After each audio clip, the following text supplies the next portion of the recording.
Hi, and welcome to another edition of Cowbells and Conversations, Ideas That Ring.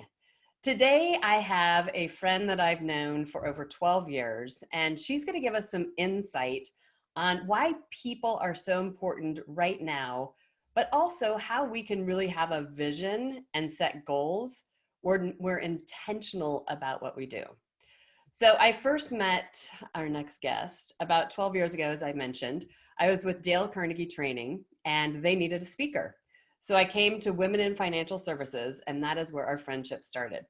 I've always been extremely inspired by this woman because she had a vision of having the biggest chapter for WIFS, Women in Financial Services, to get over 100 members, and she did it within 2 years. So please help me welcome my friend and guest today, Alice Tang. Woo! Yes. Thank you for having me. Thank you for joining. So you have to tell me, first off, why do you love people so much? Because ever since I have met you, you have always been the person in the room who said, Allison, you have to come meet whoever it is. Or this person, you have to come meet Allison. You are intentional. You do it on LinkedIn. You have scheduled lunches. So why do you have so much passion for people? Everybody has a lower point in their life, and I'm not exceptional. Living 56 years of my life, I have many of those downfalls. But each single time when I have felt helpless or hopeless, there's always a friend and someone I know, and sometimes it's a family member. But you know how it goes. Sometimes family member may not support where you want to go. Right. So majority of the time is a friend who is trusting me, because we cannot choose who gave birth to us or family. We can always choose wisely our friend. I love that. And yeah, and truly like build our network around us. Yes, exactly. All right. So tell us just kind of your story, just kind of the summary of your story. You have been, tell us like when you came to the United States, and then also your biggest challenge once you got here. I came to United States about 25 and a half years ago on a, how do you say that? Dependent on a work visa. So technically I couldn't work.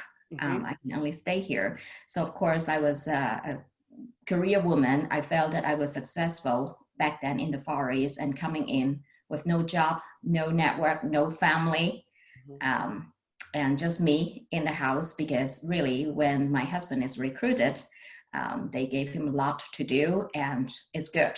It's good for our family financially, but it was lonely for me. There, of course, my ego, for some reason, because of this loneliness and not being a financial contributor to my household, has gone down to the very ground floor. And our relationship has not been good at the time, because A, he's traveling, B, it's me. I see everything through my glass. My glass was empty. My ego was low.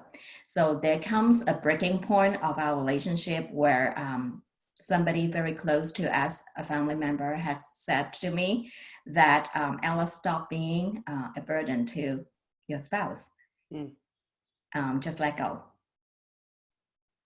And so when you heard that, what inside of you changed to be able to get to be one of the most the most successful financial planners? You know, what changed about you, the way that you started to see life differently, and then just your determination? You're one of the most determined people that I've ever met. So what did you do?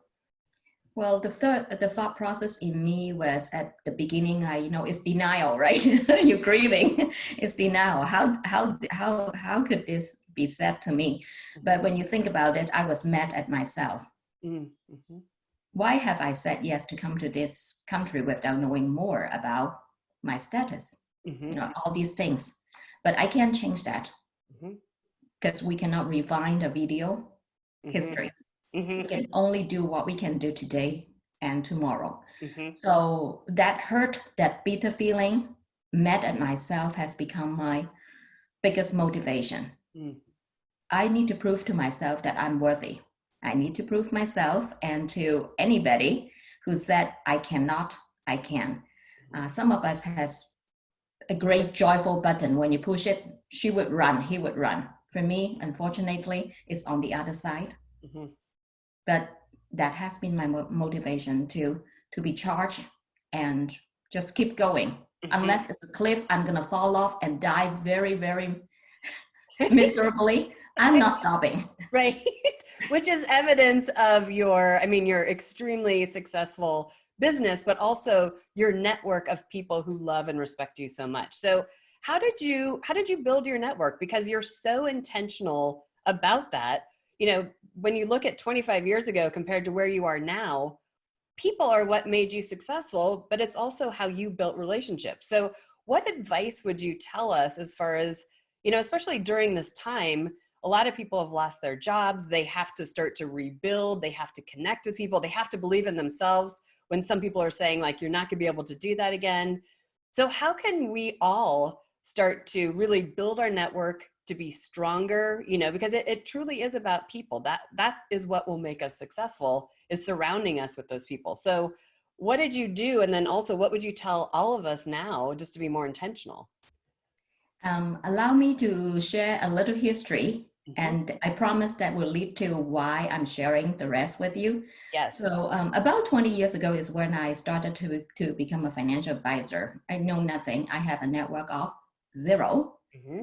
So, my manager told me cold calling is my deal. So, 200 calls in the morning, trying to qualify for people who would like to continue a conversation with me later on, and set 2 meetings in the afternoon and evening. Hopefully I can see somebody and somebody said yes to my proposal of insurance policies. Mm-hmm.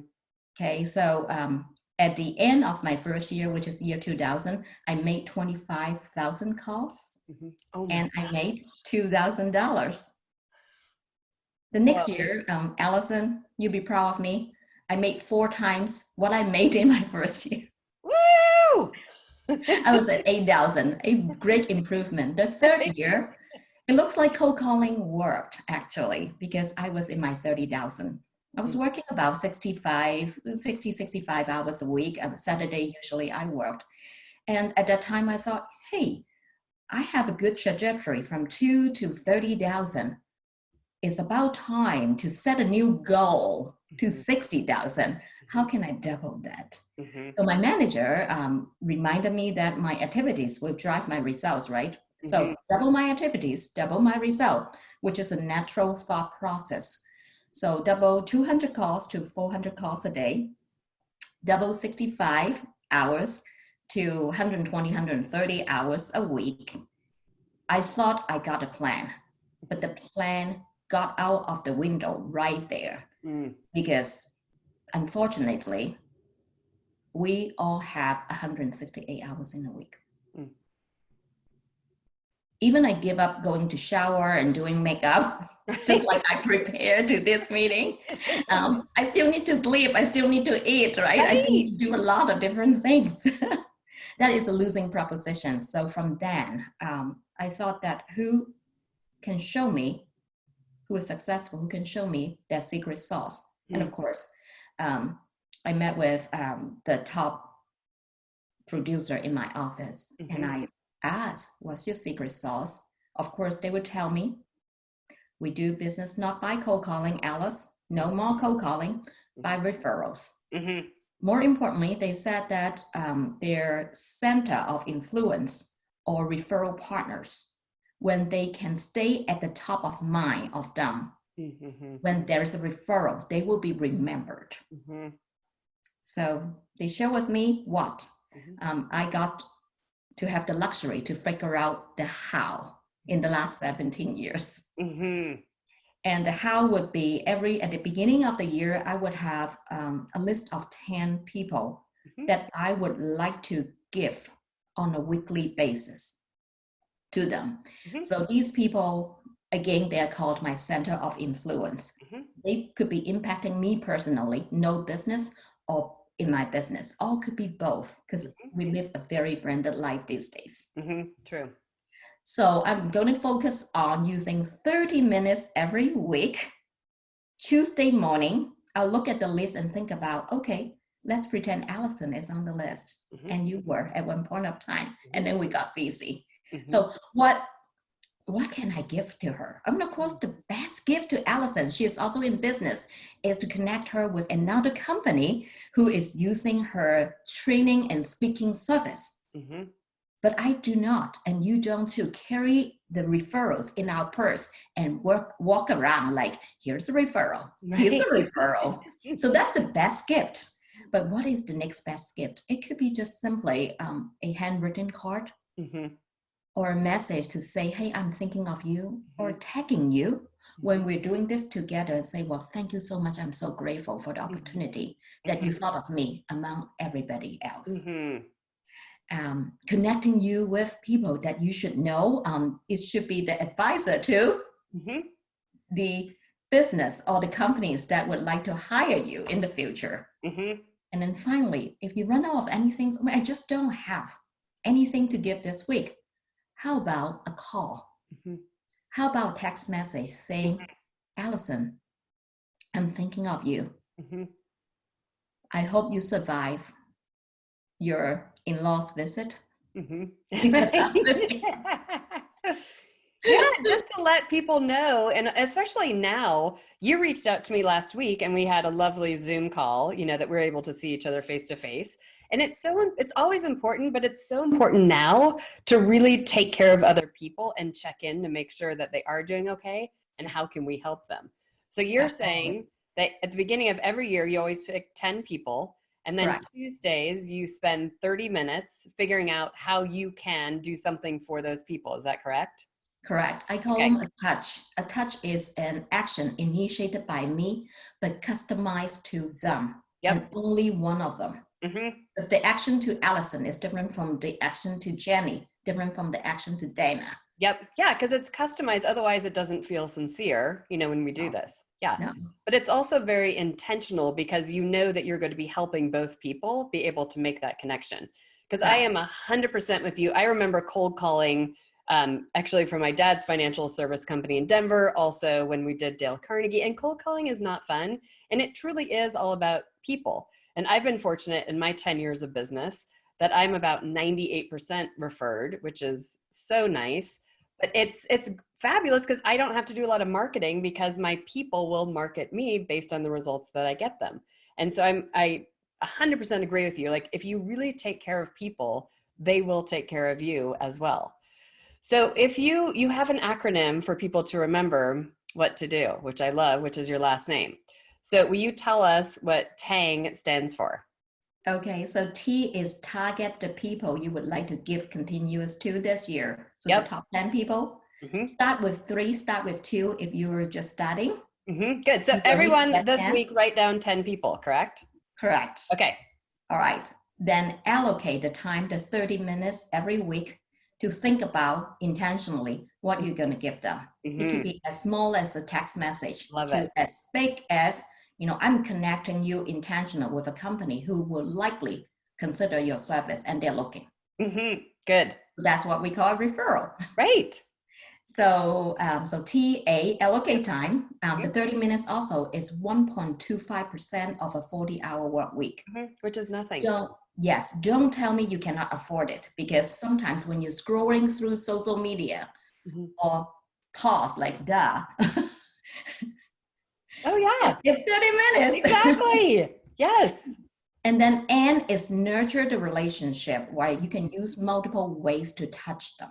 Mm-hmm. And then G, give continuously without thinking about receiving anything. Mm-hmm. Because it's all about our intention to pay it forward. Mm-hmm. And I like to go back to you, Allison. When we first met, you have encouraged me repeatedly that I could be a public speaker. And I keep saying, no, I cannot. No, I cannot. And there is this one time somebody asked me to speak. I called you and I said, God, out of the blue, somebody asked me to speak on this. This probably is 8 years or 9 years ago. Mm-hmm. And then you said, Alice, I live in Wesleyan. I'll come to your office. It's on 205. Mm-hmm. Give me an hour, actually, not 30 minutes. I'm going to listen to everything you got to say, and I'm going to coach you Mm-hmm. to say it in the most effective way. Mm-hmm. Thinking about reliving the experience really made me cry. Mm-hmm. How can someone running a business, that time probably your second year in your business, and you are looking for, I mean, trying to, I will not say stay above water, but you're starting. How would you allocate 1 hour of your life in that week for me? Because I believe in you and you have potential and you're a lovely human. That's why. And it's been so fun. I mean, I want to say I told you so because I did tell you so. And it's been fun to watch you build your speaking business, and now you get paid to speak and inspire people because of your system that's worked. Your story is amazing about determination, goal setting, people. And when people start to believe in others, then you're going to find that spark, because so often you don't see it in yourself and it takes someone else to say, yes, you can. So we all can be that person. And that's why I love having your 30 minutes of block time to reach out to people, because we have no idea what they're going through that day. And that text message, that email, that phone call, that handwritten card that they open up that day could be the one thing that they need. So you've always been so inspiring to me. You've always been so intentional about people. And I'm so proud of you. So that is the cowbell idea of today, is to really be intentional. Think of 10 people, write them down, and then 30 minutes a week, put energy into those people. So even if your career has not been affected during this time, it still is so helpful just to really build your network. You can never have a big enough network, I don't think, of people who really love and support you. So I want to thank you so much for joining us today. And if people want to get in touch with you, I know that, as I mentioned, you're one of the most successful financial planners. So if people want financial planning advice, how might they reach you? Yes, they can reach out to me through you at LinkedIn, At because LinkedIn, if okay. you know the wonderful Allison, who has 10,000 followers, and I'm one of the small followers, so find me, or go to our website, is bpgnetwork.com. So Business Planning Group, bpgnetwork.com. That's And then if people want to look at your speaking business, how would they find you? if they want to hire me or check out me, is askAlicetang.com. Okay, fabulous. Well, thank you again for giving us an awesome idea. And thank you for everything that you've done for the Portland community, for building women in financial services, and really just inspiring people everywhere that you can do anything you want once you actually put your mind to it.